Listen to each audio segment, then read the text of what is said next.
And now I invite you to listen with the ear of your heart to Contemplative Outreach Theological Principle 14 and what it is saying to you in this moment.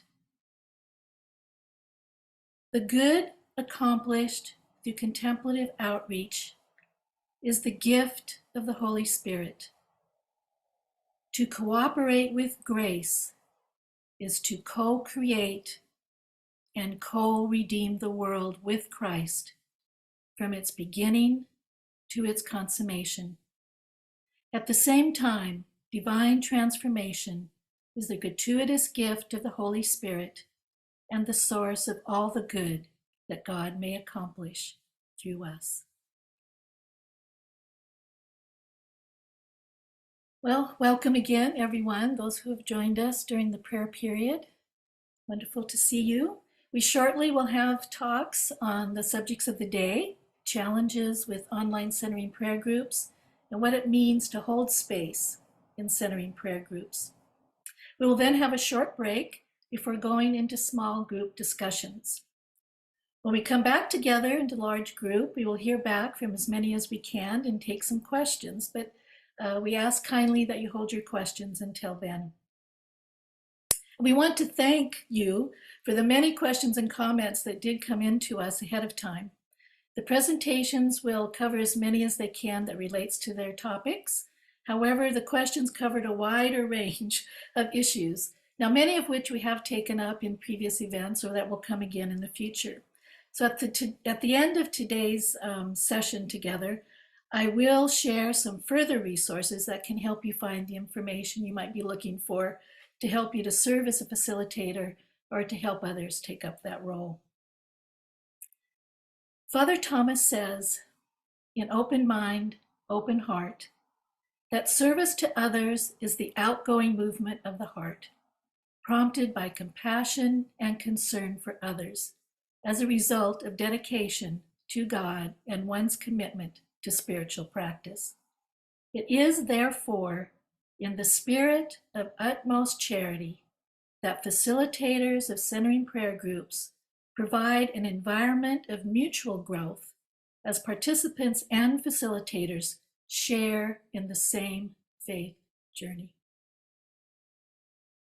So now it's time to turn it over to you, Eileen. Hello, nice to see you today. Hello, Michelle. Thank you for that beautiful, beautiful opening.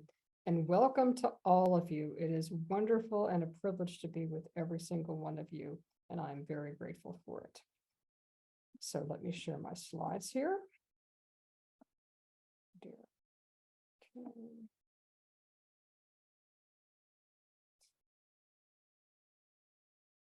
Oh dear me, I'm sorry. Okay, good. Thank you. All right, and let me take off this little control thing. So clearly, these challenges with online centering prayer groups today are not going to be focusing on the technical aspects of online centering prayer groups. This is other aspects of what differs about facilitating a prayer group online as opposed to in person. And as Michelle said, many of the topics that we cover here are drawn from the topics that you put into your registration form. So thank you very much, and apologies for our inability to cover everything due to time. So the topics that I will try to cover here very briefly are, let me just take this off again. I don't know why that came back up. The structure of your session, welcoming people on Zoom, making them feel welcome in a Zoom environment, transitions within a centering prayer session, closing a session. Do you or do you not transition from Zoom now that perhaps the pandemic is in a different place? Zoom protocols, Zoom etiquette, whatever you want to call it, you will see what that covers. A few low-tech tips to address some specific questions from people. And just to know that really almost everything we say in this session is options as opposed to this is the way to do it. Really just presenting some options, some food for thought, and really suggest that things are topics of discussion with your group and group consensus at the ideal, but of course, something that you as a facilitator are comfortable with. So, session structure, how to enter. So one way, of course, is to enter in silence. You saw that when you all entered, you were all muted, right? I'm going to take, I don't know why these meeting controls keep popping back up. Maybe I'll just leave it next time to avoid disturbing by taking them off. So you can enter in silence. Obviously, that's very conducive to a centering prayer group, especially if you start immediately after with centering prayer. You can enter with conversation, chit chat, just greeting one another.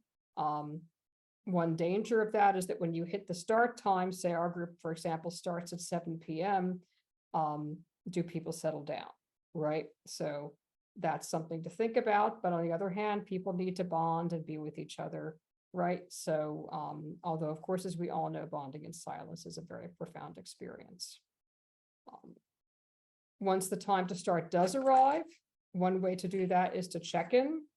Not everyone does that in a group. Again, some of that is time, some of that can be an opportunity to elongate conversation before coming to centering, but just a consideration to be with each other, see how we are, right?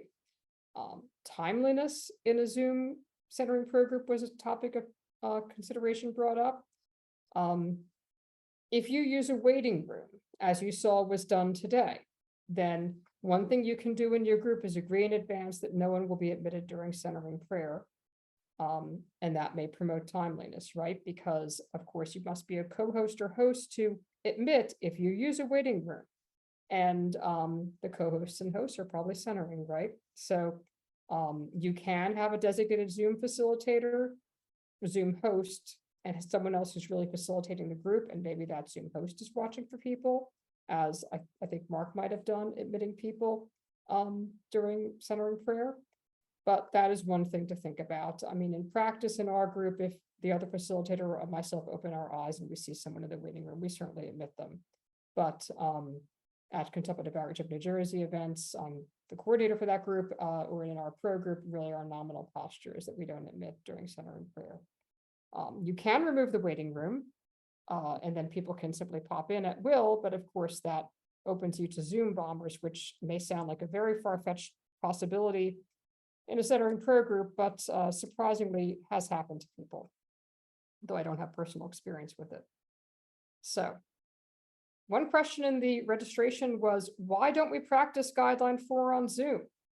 And you can see that Michelle did practice guideline 4 with us, right? She led us to practice guideline 4, which is to remain in silence for a couple of minutes at the end of the prayer period. And this may be an issue in in-person groups as well. And again, I think the solution here is that you, as a consensus of the group, agree to sit quietly until the facilitator moves you to the next, whatever it's going to be, Lectio, or if you discuss a book, whatever you do next, right? So no one speaks after the gong or other signal at the end of prayer until the facilitator speaks. And that everyone knows, everyone agrees the facilitator will hold a few minutes of silence before moving to the next part of the session. So really, it's just doing it, right? And if you have a problem with people speaking, then just discussing with them that silence is really central to this experience, and we ask you to hold the silence. And Jim will talk about holding space later on, which is a broader thing. But anyway. So transitioning from centering prayer to the next part of the session, guideline 4 practicing really does that for you. In addition to that, one thing that some groups do is use Lectio Divina, a short Lectio Divina, to transition if the next part of your meeting is going to involve conversation of some, so say discussing a book or discussing a video, then one thing that some people do is do Lectio, a brief Lectio, say maybe 5 to 8 minutes, just as a transition from the silence of centering prayer. But again, just offering that to you as an option. Closing. So closing CP, the gong, a prayer. Michelle beautifully did a prayer and the theological principle. The leader saying the Our Father slowly, whatever works for your group, but again, setting expectations or really just coming to agreement in the group. Closing the session, some options again are intercessory prayer, saying the Our Father or another prayer together, or just the leader saying it, a checkout, or just leaving in silence. Again, these are all just options to offer to you. Oopsie, I don't know what happened there. Okay, there we go. All right, I'm going to take this off again. I apologize for these meeting controls. I don't know why they're popping up. That does not normally happen to me. So you can see why I'm not leading the tech here, tech talk. So welcoming people on Zoom and making them feel welcome on Zoom. So if you start in silence, if everyone's coming in muted, and then you're simply going to go into the silence of centering prayer, that hopefully is a consensus of your group, or that people know that that's what you're doing, so that they are not coming into this silent space and wondering what in heaven's name is going on. If newcomers contact you and they don't know anything about centering, obviously the hope is that you can tell them your format beforehand. That may not always be possible. You can place your format. If your group has a web page, say on the church or other group which might sponsor your group, perhaps they would let you put that in the web page. If your church lists you in a bulletin, if your church still has a bulletin, if you're affiliated with a church, then just putting the format in, or at least just letting people know that we enter in silence, so they know what to expect. Whether they read it or not, that's up to them, but at least you're trying. If there's a listing on your chapter website of groups, then again, noting that so people know what to expect. If you start with conversation, then acknowledging every person as they enter or as the group is about to start. A check-in, you could do that. If you have a newcomer, then if possible, ask them to join early. That is not always possible. They will not always do it. In my experience, very rarely do they do it, but that is the ideal, I think, especially if they do not know anything about centering prayer. If they do join just as you're starting, then just ask them what they know about centering prayer and explain briefly what you will do so that they know what to expect. And even though it will obviously throw your time schedule off, definitely worth asking the newcomer to briefly introduce him or herself and say a few words about what brought them to the group. And then asking the group also to briefly introduce themselves to the newcomer really helps to make a person feel welcome. That suggestion came to me from someone who was a newcomer in our group, and we did not do that. So I pass that on to you for your consideration. Newcomers specifically with no CP experience, again, offer to meet with them. One comment in the registration was, how do we give them anything? Because we're not seeing them in person, we can't hand them a brochure. We'll just email them a brochure, right? That's not a problem. You can do that. If you do Lectio Divina, then I would email them the Lectio brochure as well. Explain the group's format. Try to have them pick a sacred word before they come. Explain the concept of the sacred word, because again, then they'll be ready. And if someone just shows up, then it's a good idea to have what I call a center prayer elevator speech, where you can say in as brief as possible what you are about to do and what centering prayer is. So some of that is in the slides of mine that you have. I don't want to go over that now just for sake of time, but just phrases like, this is a relational prayer practice, how the sacred word differs from a mantra. If you have a thought, you let it go. Just things like that, just something brief so that they know where you're coming from. They're going to have, it's a learning process, as we all know. How do you draw new people on Zoom? So again, if you're affiliated with a church or any other organization, then putting the existence of your group and time, etc., on however they communicate, a website, a bulletin, whatever it might be. The same with your contemplative outreach chapter. It is a very good idea that your chapter and coordinating team knows about your group, because coordinators and coordinating team members do get people coming to them and asking for a group. And we like to know where to refer them. So hosting an introductory workshop, of course, is a classic way to get new people, and that works just as well on Zoom as in person. You just have to let people know it's coming. Offering to teach a prayer practice in less time, perhaps, than the introductory workshop. Churches may not have or want to offer a 3-hour plus block for an introductory workshop with 4 weeks or 6 weeks of follow-on. And if people have an hour to 2 hours, whatever it is, if they're teaching a prayer practice a week during Lent or Advent or whatever it might be, it's always a good idea to offer whatever you can to people to share this practice that means so much to all of us. So transitioning from Zoom, this was many questions came about this, that now we're in a different space than we were in 2020, when perhaps we moved on to Zoom. Do we go back to in person? Now we have people who are too far geographically to be in the group in person anymore, or people who still are not comfortable in person. So what do we do? Do we stay on Zoom? Do we go in person? Do we try to do hybrid, which does require some technical skills, and we hope to have that be a subject of a future workshop.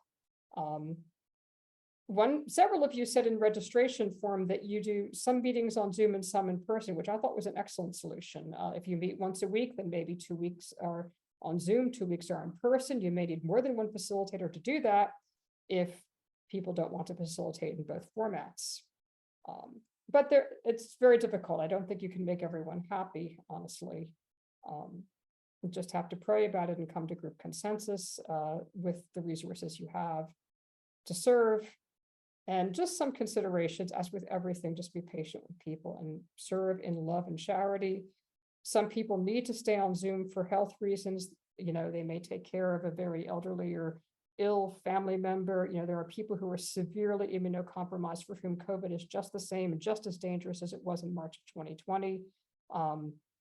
And people are all in different places, right? So just be patient and greet people in love. Of course, as we said, you'll lose people if you come in person who joined on Zoom and are now too far to come in person. And on the flip side, there are people who we all lost if we went to Zoom who were not comfortable with technology or just prefer in person and do not get the spiritual support on Zoom that they get in person. And you just have to meet people where they are and be patient with them and pray. So Zoom sort of protocols, you saw this already in our session. Do you turn your camera on or off during centering or other silent moments? Again, that's just a decision for your group. Do you turn off the camera when you're moving around your space and getting up from a chair? We do really recommend that because it can be, I'm sorry, I'm just going to turn this off again. I'm sorry, I find it distracting personally. If you get up or you're moving around your space, you're clearly not present to what we're doing, especially in a smaller group where everyone is going to be able to see that. Turn off your camera, right? And of course, try not to do that. But if we all have our times where we have to get up or move around, just turn the camera off. Mute yourself when not speaking to reduce background noise. Please do not eat on Zoom, just as you probably would not come to your centering program in person with a snack. If you prefer privacy, you can blur your background or use a virtual background so people do not see your environment. So another question was interruptions on Zoom. That is harder to prevent than in person, where we all see nonverbal cues that someone is about to speak. One thing is just ask participants to count to even 5, 10 after someone finishes speaking before they speak. I honestly am a bit of an offender on this, but it's a good practice to keep that silence in between comments and listening to people, give more time to listen to people as well as to avoid interrupting people. Watch to see if anyone has unmuted themselves before you speak, because if you have this practice of muting yourself when you're not speaking, then if someone's unmuted, they're probably going to speak. And avoiding the use of chat during prayer group, right? Because just as you probably wouldn't have side conversations in person, that's basically what chat is. You can, if you're chatting only a particular person, you can use chat to share resources with all, as you've probably seen done in contemplative outreach sessions. Maintaining contact with people on Zoom was a comment too. How do we do that? Just email, texting resources or events, really minimize it so that people do not feel that they're inundated and want to get off your list. But and just checking on people, if people don't come for a while, they're regular attendees, check in with them, however you would do that, emailing, texting, calling them, whatever you're comfortable with and you feel they'll be comfortable with, because you're probably thinking about them and probably the rest of the group is as well. So did I skip a step? Okay. So some low-tech tips. Check for updates before every Zoom meeting, especially if you're hosting. We've all been surprised by something not working as it did even a day or two ago because there was a new update. Test it out, especially if you're hosting. For the same reason, we all have surprises happen. Update your computer for anything, your software, Windows, whatever it might be, just to make sure everything is okay, as much as you can anyway. If you are the host, then make someone else co-host in case you lose your internet, your power goes out, whatever happens. That the whole group doesn't go down just because you have to leave. If the facilitator is uncomfortable with the technology, then consider separating those roles. There's nothing wrong with that. So this was a specific question which we can answer. To share sound not embedded in your device. So say you're sitting with your gong next to you and it doesn't sound right on Zoom. The comment was, how do you stop it from sounding like a thunk where it cuts off the reverberation? I'm not going to read this just for sake of time, but this is how you do it. And you will see that in the slides which were sent to you. And that's it. God bless you all. And I will turn you over to Jim to talk about holding space.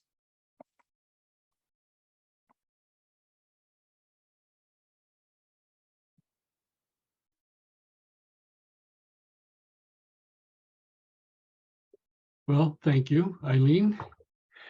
And welcome to the part where we get to talk about holding space. And I just wanted to let you know why we are even having something on holding space.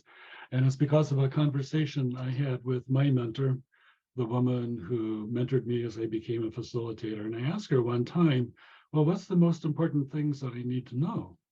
And she said, well, you need to have a twice a day practice. And she also said, and you need to be able to hold space. So I asked her, hold space, what is that?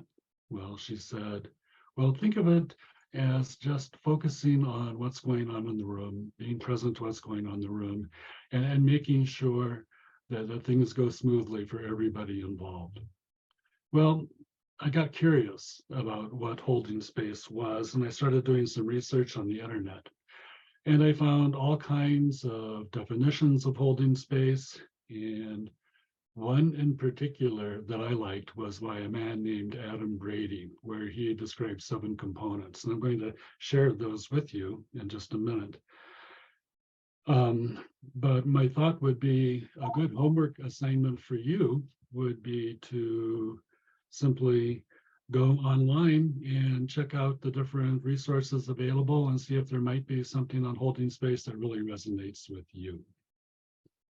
And before I show his components, I wanted to tell you about a wonderful experience I had in a Trader Joe's checkout line several years ago. It was one of those lines from hell where the person in front was having all kinds of problems getting her credit card accepted, asking the checkout clerk to take an item out to see if maybe if she reduced the amount of money that one of her credit cards would go through, on and on. It took forever.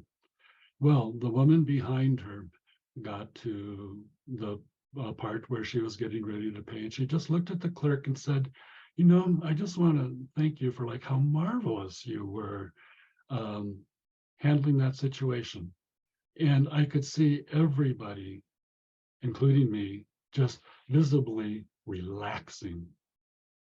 And all of us were the beneficiaries of that woman unwittingly holding space for the whole group in that checkout line. And oftentimes that's how it's happened. You can be holding space and not even be aware of it. Anyway, so I'm going to share my screen now. So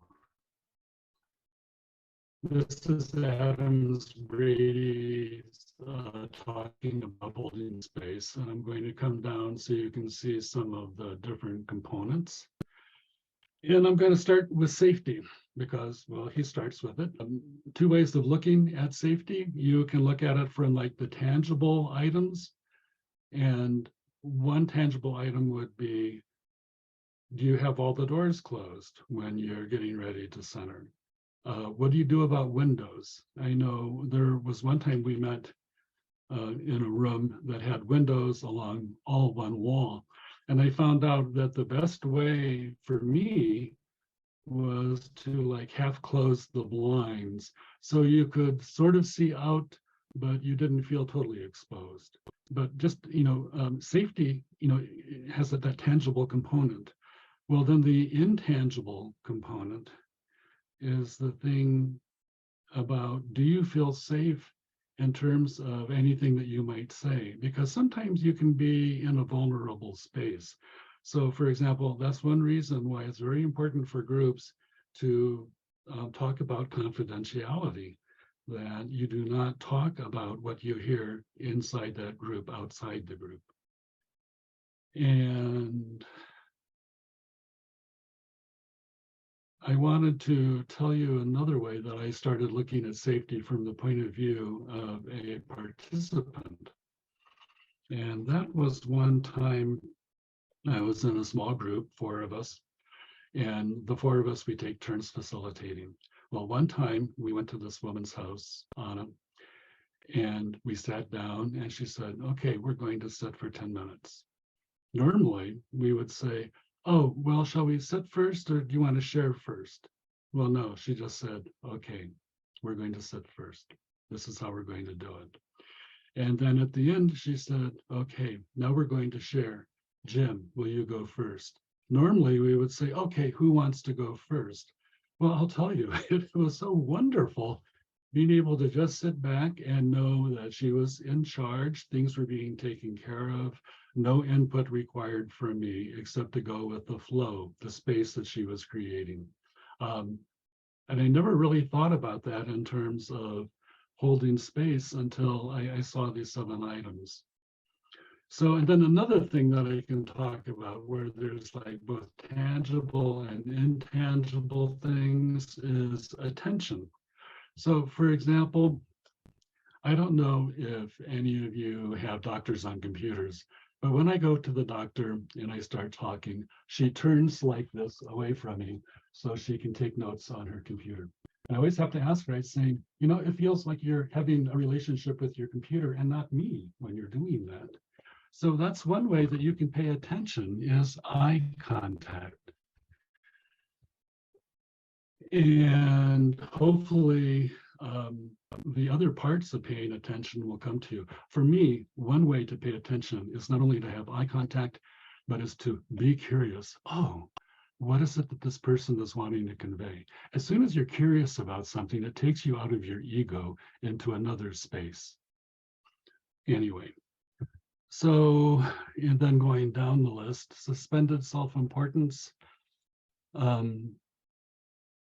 I had an experience about that several months ago. I live in a condo complex and 2 of us started doing Friday morning coffee.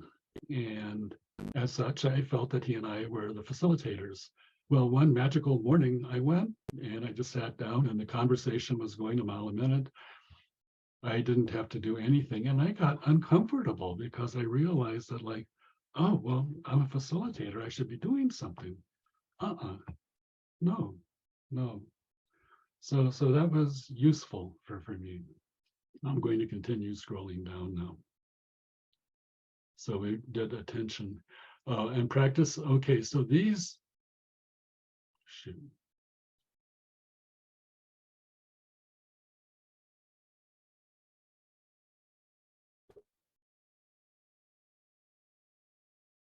So practicing acceptance and non-judgment and compassion to me can all come together.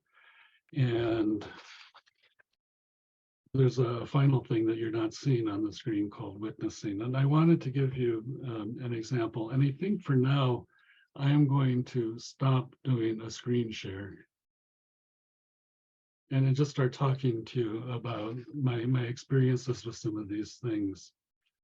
I was in a spiritual group in college, so I was maybe 20, and this has been over 50 years ago now.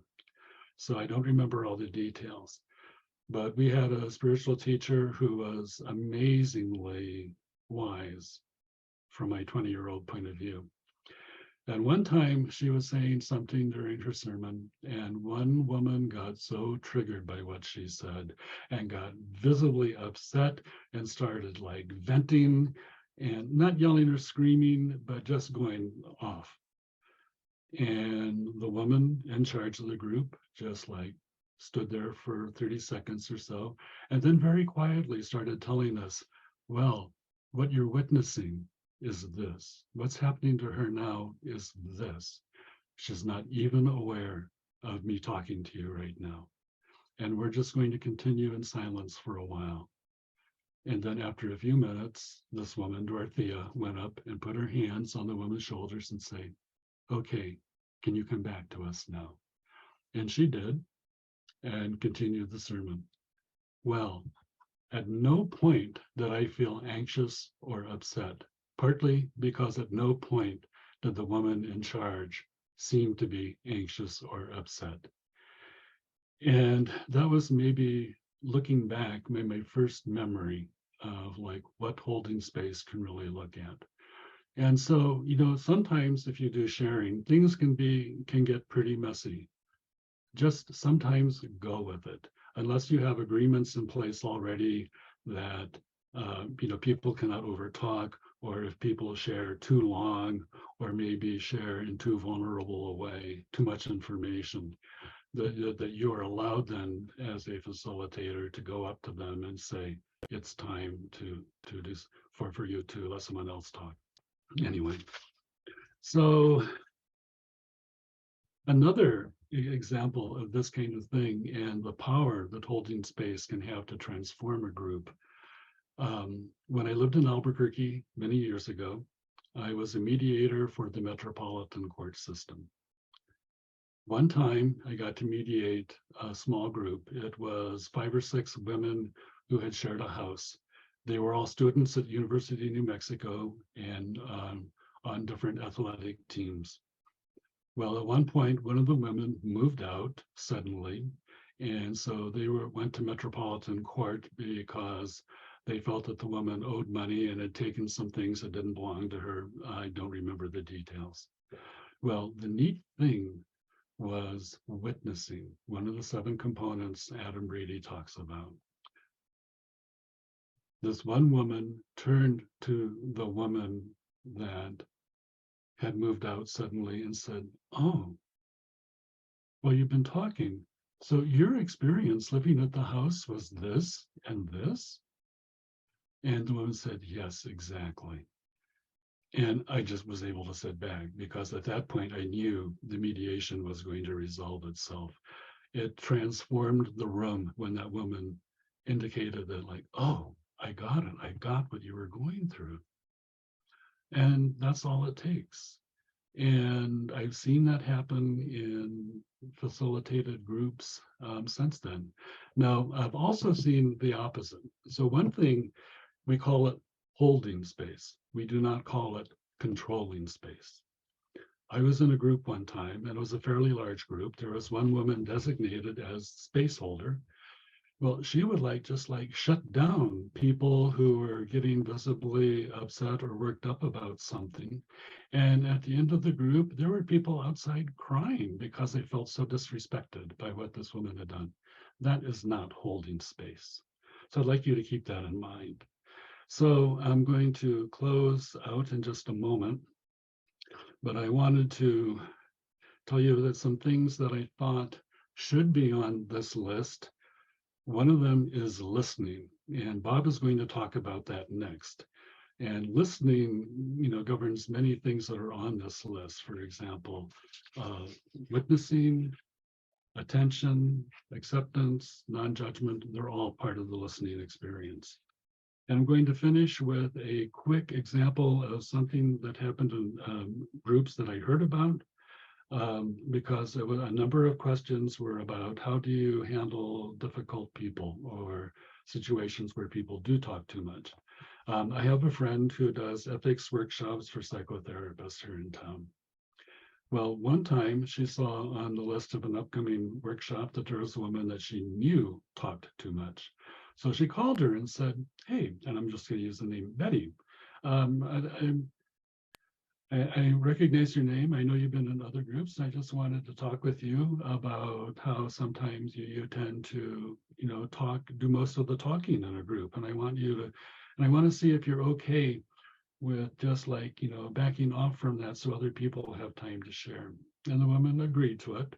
But then a day or two later, and I got a note in the mail saying, "Well, I've decided not to attend the group and I'd like my check back." And Anna thought about it and sent the check back with a note saying, "Okay, I'm glad to see that you're doing what you need to do to take care of yourself. And I'm glad that I was able to call you originally to take care of myself and the group." And what I liked about that was she was kind. She thought a long time how to do this because she did not want to put shame or blame on the woman. And we do have situations like that. Be kind. So, and then there was another time that she saw a name on a list, a woman who talked, and she and the woman talked before the meeting and agreed that when it was time for the woman to relinquish the talking, Anna would just raise her hand like this, and it worked fine. So there are ways that you can make this work. Well, now it's time for me to turn it over to Bob so he can talk about listening. And then after that, we'll have a 5-minute break. And then there'll be another screen that you'll see for the instructions for the small group, which is about trying to come up with memories you have of either holding space or having holding space. Well, thank you, Jim, and appreciate everything that. Well, gosh, I appreciate everything, Michelle, you for leading us in centering prayer, and Eileen for going through all the practical questions that you sent, and Jim, you're sharing about holding space, and that leads right into what I wanted to share with you. I'm Bob Mischke from Denver, part of the team, and I want to share with you some basic practical information about um, the 4 levels. Jim mentioned listening. There's a whole presentation on the 4 levels of listening, and we'll be giving you some handouts that cover the essentials. So we'll just go through the essentials of that. And then I also want to just share with you a little bit about presence itself. How do I practice presence, especially as a facilitator, and what are some of the things that you can do to do that? Oh, and before I get into that, I do want to just quickly mention that there was a question in the chat. We didn't want to take questions during the presentations, asking if the recording of this will be available later, and the answer is yes, it will. So, as facilitators, obviously, we have responsibilities that Eileen and Jim have referred to. One of the most important things we can do is ourselves do whatever we can to be prepared, but then be present during the meeting, when we start, when people are speaking. If we model that, it's so helpful to everybody else and your whole team.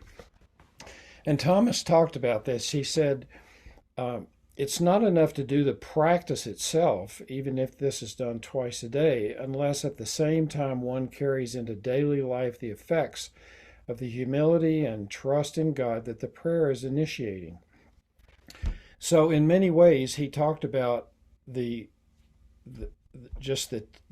attention and presence that we develop in centering prayer. We invite the Holy Spirit to assist us in extending this to all of life. So we want to share with you just a short video of Thomas talking about listening, and he's talking about centering prayer, but it applies everywhere. So I think, Mark, you're going to share that short video with us. It's just 2 or 3 minutes.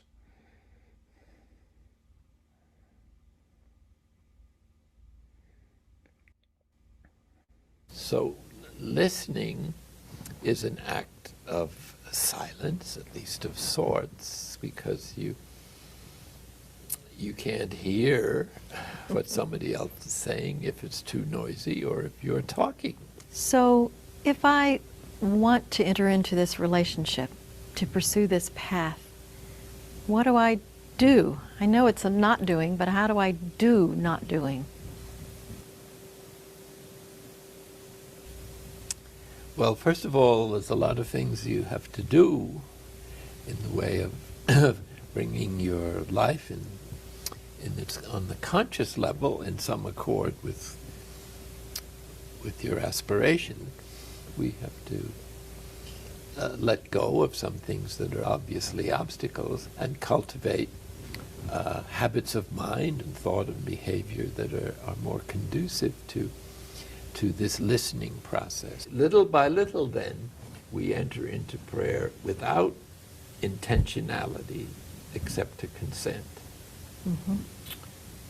And consent becomes surrender, and surrender becomes total receptivity as this process evolves.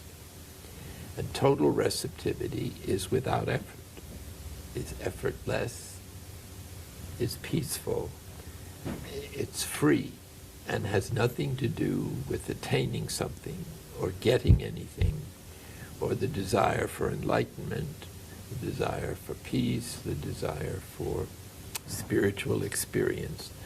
All this is still ego, however devoutly masked. So no thinking, no reflection, no desires, no words, no thing.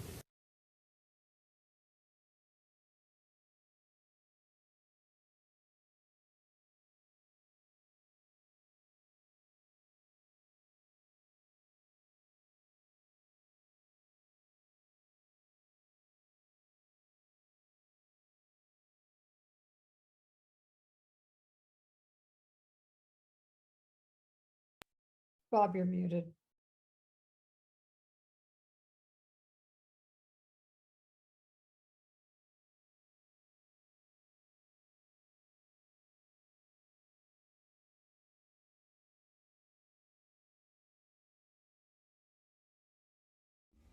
Thank you, Eileen. Think about what Thomas is saying and how that applies to me as a facilitator if I'm practicing presence in a group listening to people. So the same attitudes that I have in centering prayer apply. So he says, and you have the transcript of his video in your handouts. Listening is an act of silence, at least of sorts, because you can't hear what somebody else is saying if it's too noisy or if you're talking. So as facilitators, it's helpful to be familiar with the best listening practices, and we do have a whole presentation on the 4 levels of listening, and we're just going to briefly go through those. But think about this for yourself. Like, what are your skills in listening? What skills do you already have that let people know that you're present, that you're paying attention? And then perhaps what are some of the things that you could do to enhance your own listening skills? It's a nice conversation to have in your centering prayer groups. We all know what not listening looks like. I love this picture because, people aren't making eye contact. They're looking around. They're reading something else, maybe on their iPhone like this gentleman. So let's we'll just go over the 4 levels of listening that as facilitator, this team, we sometimes present this material. There's the literal listening, and then there's active listening, effective listening, and transformative listening. So it follows the 4 stages that we're familiar with in centering prayer. So what do we mean by literal listening? Well, it requires that you actually be listening to what the person is saying and be present with that. And I know myself, I'm guilty of this. How many times have I met somebody and then right after that, I don't remember their name. So clearly I wasn't listening, and sometimes I even have to ask again. So there's this basic information level of listening that requires some skill. Well, what about active listening? Well, there are things that we can do to let people know. Eye contact, Jim mentioned that. It's very important. There are body gestures you can make. You can respond with a yes or uh-huh. And people know whether or not you're listening. And even if you reflect back or restate what the speaker said. Um, I know that when I've watched Nestor, he was previously on our team and no longer with us, but he was so good at reflecting back to people what their question was to make sure it was clear or what they were saying. So these are active techniques that you can use. Now, what about effective listening? Now, this takes it to a deeper level. If you're fully present, then you're not going to interrupt or give advice or make suggestions. And you actually develop a practice of being able to take it into the heart center. Now, the example I want to give to you about this is that I once attended an Eckhart Tolle retreat, and it was for healthcare professionals. And he made a really helpful point to me. I'm a retired physician now, but at that time, he said, trust that you know the information that you need to know about what the patient is sharing and what the solutions are. Pay attention to their entire being. You know, are they tense? Are they anxious? You know, what is their body language? And then take in at the level of the heart also what is going on. And then, just like Jim said, you know, instead of looking at a computer, that person or that patient or the person in your group will know that you are there and that you are present. So there's a couple of paragraphs in Eckhart Tolle's Open Mind, Open Heart where he talks about this. When listening to another person, don't just listen with your mind, listen with your whole body. Feel the energy field. That takes attention away from thinking and creates a space. You're giving the other person space. It's the most precious gift you can give. And by the way, we'll send you this particular transcript. Of course, you cannot feel someone else's being except through your own. So if I'm present with somebody else's being, it means I'm also in touch with my being. This is the beginning of the realization of oneness, which is love. That's the utmost charity that Thomas talks about. At the deepest level of being, you are one with all that is. So now this brings us into the spiritual level of listening where we're truly one. We're listening together. We can feel each other's presence and we are surrendered. As Thomas says, consent leads to surrender, which leads to total receptivity and presence.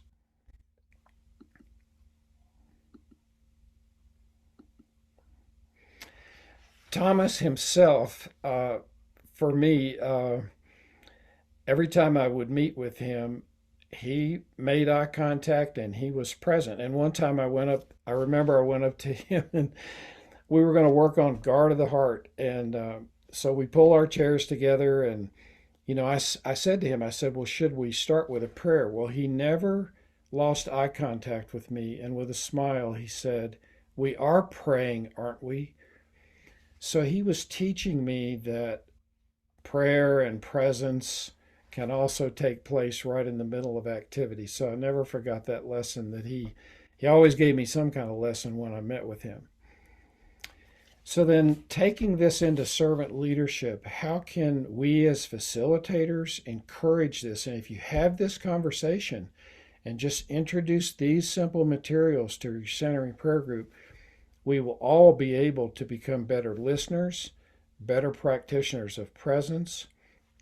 No one cares what you say until they know that you care. And so we do help each other with these practices.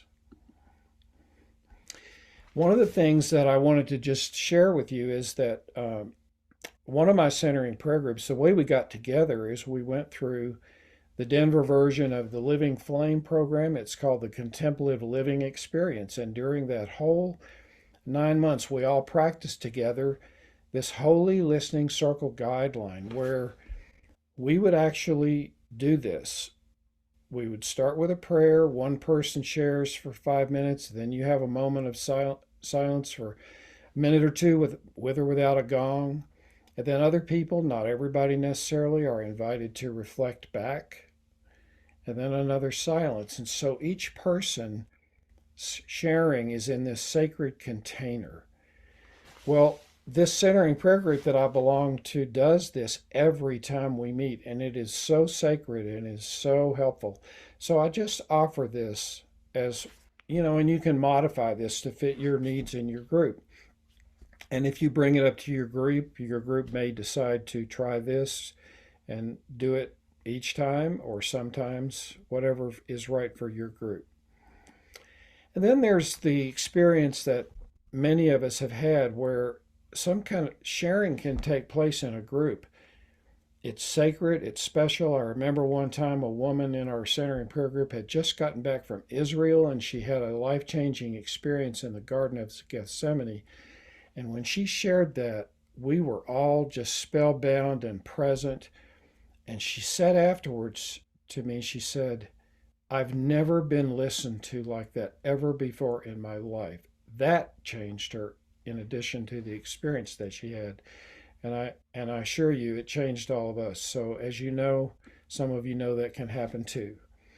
And then what do I do if I'm in a group and I find myself getting a little, I got distracted? Well, you can use your sacred word, you can use an active prayer sentence, the welcoming prayer, or guard of the heart. And all of these practices are available to us to return to presence. So we'll see if we can practice this presence with each other. We're going to be, I threw this picture in because I asked myself, this guy was on my back deck, and I asked myself sometimes, can I be this present? So thank you very much for being here today, and we're going to take a 5-minute break, but we're going to invite you to practice this level of presence with each other in the small groups, which Eileen will move us into after our 5-minute break. Thank you so much, everybody. Welcome back. I hope that during the break, some thoughts occurred to you about your experiences of holding space. And I'm going to share my screen with some information on the exercise we're about to do. So during the small group, just take a moment, and hopefully by now you have thought of some experiences that you can share. If we have time at the end, if there was like a particularly wonderful sharing someone did, you may want to raise your hand so that we can have that person share with the whole group what had gone on. All right, so now I'm going to turn it over to you, Mark, to put us into the small groups.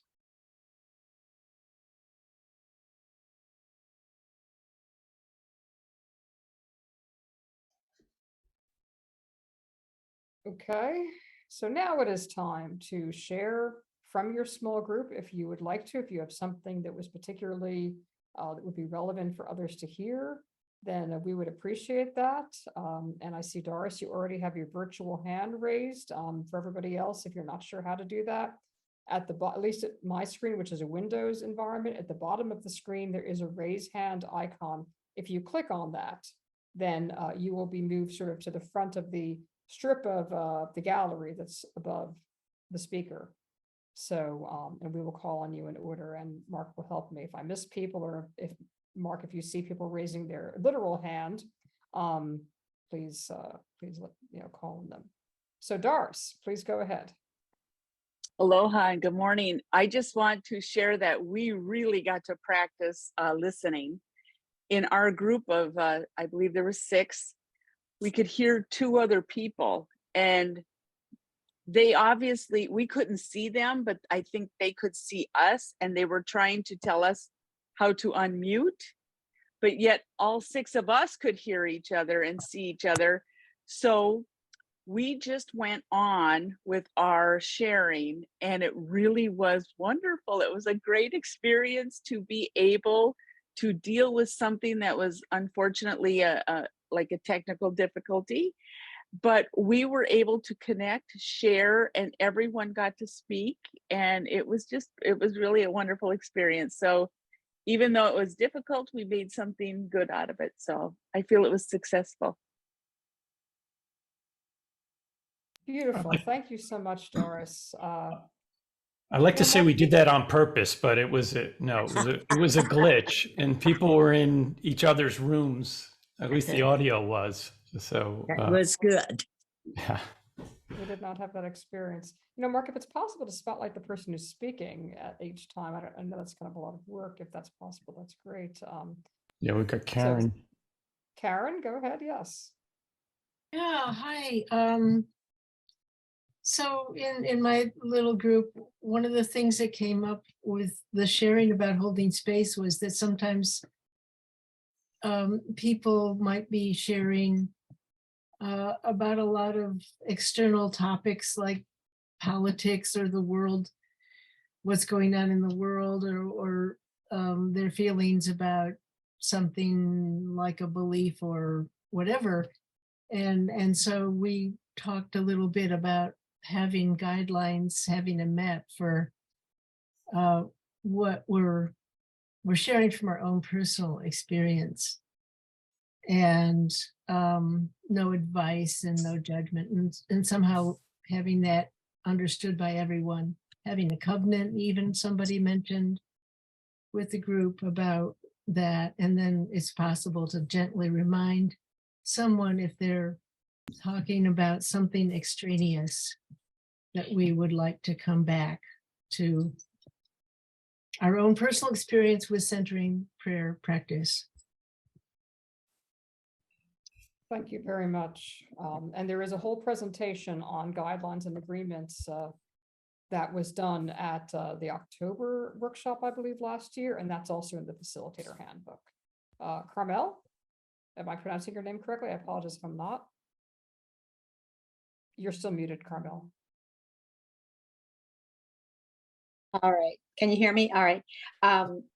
We had a lovely group, and one of the women with the group was Estelle, and she said something that I hadn't heard before, and I went in and asked her a little bit deeper about it.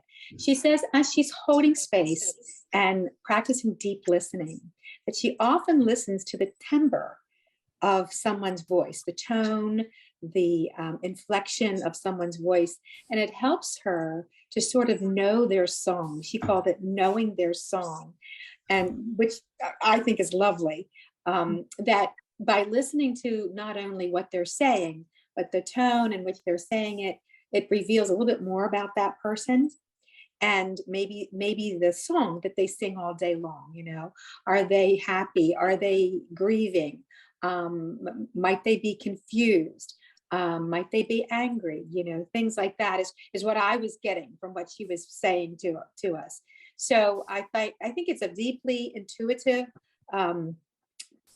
sort of what would you say, intuitive way of listening to someone else and hearing someone else to try to hear their song as well. So, and I do believe that centering prayer is very intuitive, and she just added a little something more.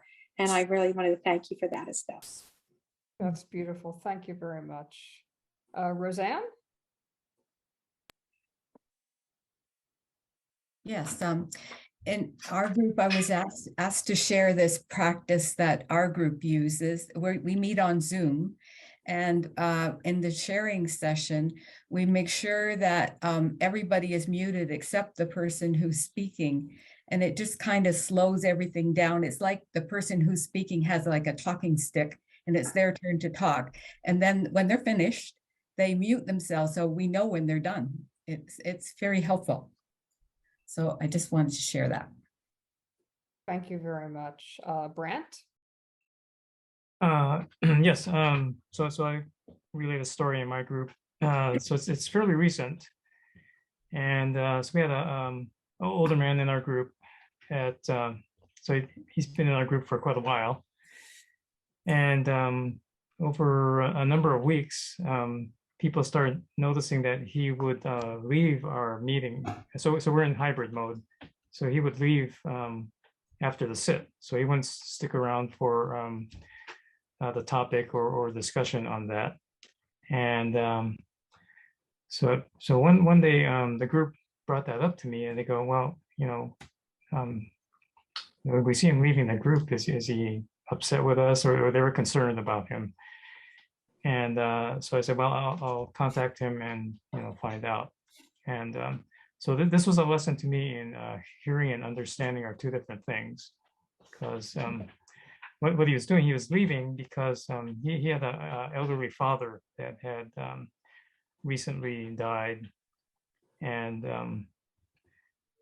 let's see. So the reason he was leaving is it wasn't because of dissatisfaction with the group. He had scheduled taking communion to another elderly gentleman, and his father's name was Bill. The elderly gentleman that he was taking communion to, his name was William. And so in a way, he was honoring his father by taking communion to this other elderly gentleman. And so, we all, recognize what he was doing. He was providing service, and he had to leave at that time. He was scheduled to go to see this other man. And, but that brought better understanding in a group. He's leaving for a nice reason. So. Still muted, Eileen. I'm sorry. Yes, so we'll just take one more. I'm sorry. Hey, Eileen, I don't know if you have time, but in the chat box, a question about how may I become a facilitator, and also how could I get a facilitator handbook? Okay, so the facilitator handbook is online, and perhaps we can, I don't know if Mark, if you can send that out to everybody, just a link to it, and how to become a facilitator. That actually was a question in the registration too. There is no commissioning process, unlike for being a presenter of the introductory program. It really is just learning the resources, hopefully mentoring from good facilitators to whom you've been exposed. That's really, and there are a lot of resources online from our team and videos and workshops like this. So that is the short answer with our time. And yes, so Johan, if I'm pronouncing your name correctly, and then I think we'll. Hi, we were 4 in our group. It was quite nice. It was too short.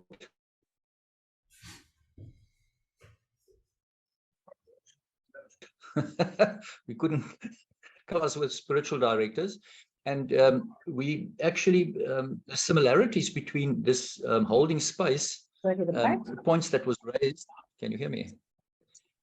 The similarities are quite amazing between a spiritual director and what we've done tonight. And the same with where spiritual director is actually listening and he's not directing. So the listening portion is actually quite important. So that's one of the things that we talked about. And then also in holding space, it seems like the ego plays quite a big role, in the sense that the ego is the is the bad guy that actually creeps in every time when when you're trying to establish a holding space or experiencing it, so on. And one of our group also said that she experienced the holding space in her body. It's not only a mental mind thing, it's also a body thing where you actually where she feels it in her breathing. When she relaxes completely, then it becomes a holding space. Then it becomes relaxed, it becomes peaceful, and so on. So that was quite interesting as well. That's all. Thank you. Thank you very much, Johan, and thank you all. And I think now we will turn it over to Michelle to close. I apologize that we're running just a few minutes over. Thank you, Eileen. So I will try to wrap this up within a few minutes, but I did want to share some further resources that will help you as you go on your way from today. So I'm putting on the screen the Centering Prayer Group Support Brochure, and I had planned to put it in the chat, but for some reason it's not working today. But This is downloadable from the website. I think what we can do is send it to you in PDF in a communication after the workshop. So just to remind, if you want to contact us for any support, information, help, organizing anything, answering a question, send an email, office@outreach.org, and we will be in touch with you. You can study the brochure, but I want to especially highlight the Facilitator Handbook, which we've talked about. It's free, downloadable as well right here. So when you have that, there's a live link. In the handbook, just to add to what Eileen had said about becoming a facilitator, within the handbook, it does lay out suggestions for what, to have a centering prayer practice probably at least a year, that it's highly recommended you have an introductory workshop, maybe attend a retreat, read Open Mind, Open Heart, all the kind of the basics. It's not a prerequisite, we're not saying that, but these are the things that would help you facilitate. And to always have in mind the vision of contemplative outreach. This is another key brochure, which we should send a link to. As a facilitator, as a service, in service to centering prayer groups, it's highly recommended that we all become very familiar with the vision and principles of contemplative outreach. So just to add that. And then what I really want to highlight is the formation program that we have. There's a workshop that covers about 10 sessions. It has topics from everything about who we are as facilitators, what are our spiritual needs, how do we meet our own spiritual needs to bring to the group, the very practical things. And there is a series of videos that go with this. And I don't have time now to show you what I was going to show you, but when you go to this site, these video conferences, there's 10 conferences. They cover all of these subjects. There's at least 4 sessions on practical advice. There's several sessions on all the attributes of facilitator. And then there's also sessions on walking you through the handbook with all kinds of wonderful material you can find there. We encourage, we are here to help you, assist in planning workshops if you need, providing information resources, and we can offer support and encouragement through phone, email, or Zoom. So please feel free. Look at the brochure, lots of subjects for topics for workshops. I also want to remind you to subscribe to The Voice, which is the newsletter for volunteers of contemplative outreach. When you're on the website under resources, just go down to subscribe, and that is one of the newsletters you can subscribe to. It comes through email. The Voice is it's called. And then don't forget, also under resources, there's Q&A, questions and answers. And you can search for facilitators, centering prayer groups, all aspects of centering prayer. So many questions are answered there in such a beautiful way. So I just want to make sure you know about those things. We'll put them in a follow-up communication, these links. I hope that will be okay with the team. So let me just now thank Eileen and Jim and Bob for their enlightening and inspirational presentations. And special thanks to Bob for his ongoing leadership of the team with utmost charity. And to Mark, Dannenfelser, thank you so much. You're always there to support us, get us online, handle the technical issues, communication. So thank you so much, Mark. And thank you to each one of you for your participation today. We always say that we are each other's teachers, and that is certainly true. So I will just offer now our closing prayer. Hope springs from the continuing experience of God's compassion and help. Practice is hope in action. It waits for the saving help of God without giving up, giving in, or going away. Blessings, peace, and love. Blessings. Thank you. God bless you all. Bye-bye. Thank you. Thank you. Thank you for everything. Thank you. Thank you for all the hard work. Thank you, everybody. Thank you, God bless everybody. Bye-bye. Thank you. Thank you. Thank you. Great workshop. Merci. So much. Thank you. Bye. Thank you. Merci. With the next one.